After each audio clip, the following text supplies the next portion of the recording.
Welcome back. President Trump refusing to concede the 2020 election to Joe Biden, and all eyes turn to Georgia. The campaign sent its fifth request to Georgia's Secretary of State for a signature audit as Trump ramps up his feud with the Republican governor there, tweeting, "Why won't Governor Brian Kemp, the hapless governor of Georgia, use his emergency powers, which can be easily done, to overrule his obstinate Secretary of State and do a match of signatures on envelopes? It will be a gold mine of fraud, and we will easily win the state." Governor Kemp rejecting the president's call, saying Georgia law prohibits the governor from interfering in elections.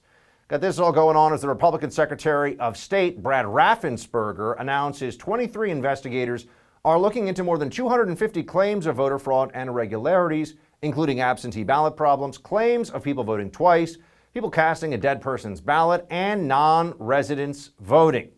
The administration remains confident as both the president and the vice president plan to head to the Peach State this weekend. But do they really have a clear path to victory? Here to weigh in is Heritage Foundation legal fellow and manager of Heritage's Election Law Reform Initiative, Hans von Spakovsky. Hans, good to see you. Thanks for having me. Let's start with Georgia, Hans. What's really going on here? We got signatures that aren't being matched. We've got multiple challenges, a certified vote. What's happening? Well, remember the margin of victory there was about 13,000 votes. They did a recount and the vote totals changed when they discovered that votes hadn't been counted in more than one county. The campaign's making a pretty good case that there ought to be a signature comparison done to make sure that the absentee ballots were valid. And one of the things that they've pointed out, which is hard to understand, is, look, the rejection rate for absentee ballots is usually higher than ballots cast in a polling place because, voters make mistakes. In the 2016 election, the rejection rate was 2.9%. In this election, it was only 0.34%. I don't understand how in an election where many more people were using absentee ballots for the first time, the rejection rate could have dropped so dramatically unless election officials weren't actually doing what they're supposed to be doing, which is verifying the voter, the registration address, the signatures when they were coming in. Is there any explanation that has even been offered up for what seems to be yet again another, just based on the numbers, highly suspicious situation?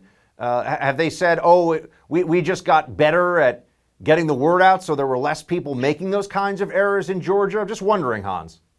No, I haven't seen any explanation for this. And like I said, you would think the rejection rate would go up when people are for the first time voting through absentee ballot. And that was clearly the case here because there was a huge increase in the number of people voting through the mail. Now, the president had tweeted out, "Do something, Brian Kemp," referring to the governor there in Georgia. "You allowed your state to be scammed. We must check signatures and count signed envelopes against ballots.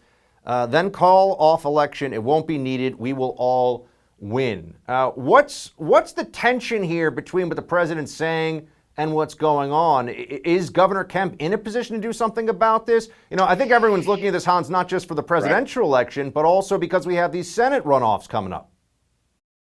Yeah, no, it's the Secretary of State under Georgia law that's got the authority to do an audit, to relook at the signatures, to do all the things that the campaign is trying to get him to do. I don't think Georgia law allows the governor to override the Secretary of State. So really, it's the Secretary of State who can make this decision, not Governor Kemp. And so is there any reason why the Secretary of State wouldn't allow the audit?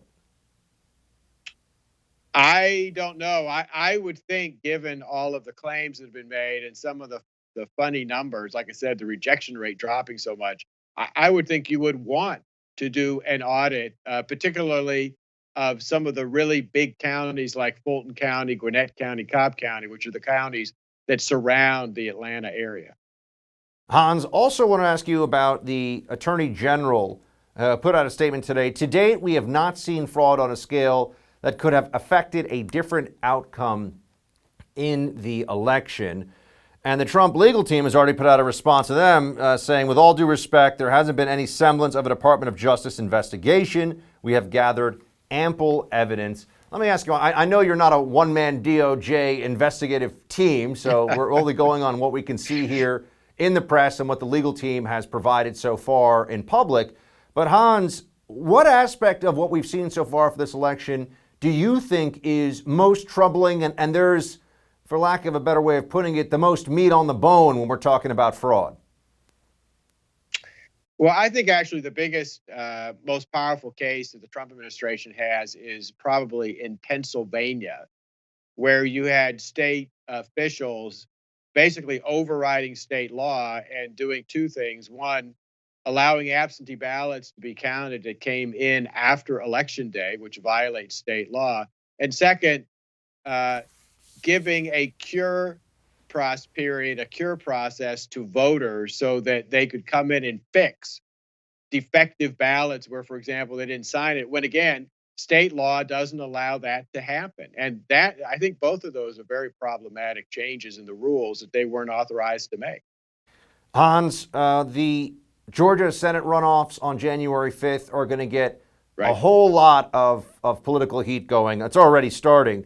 But right now, more than 900,000 people have requested absentee ballots in Senate runoffs, in these Georgia Senate runoffs.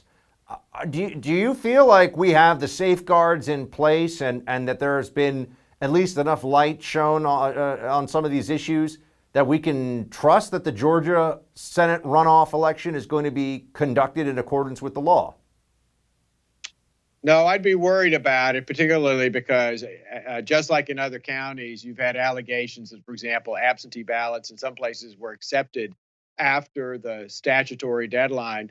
Plus, you had other places where observers were unable to see the processing, handling, and counting of absentee ballots because they were either kept out or kept so far away that they couldn't tell whether election officials were actually doing their job and doing the kind of verification that they should. Hans, great to see you. Thanks so much for sharing your expertise. Thanks for having me.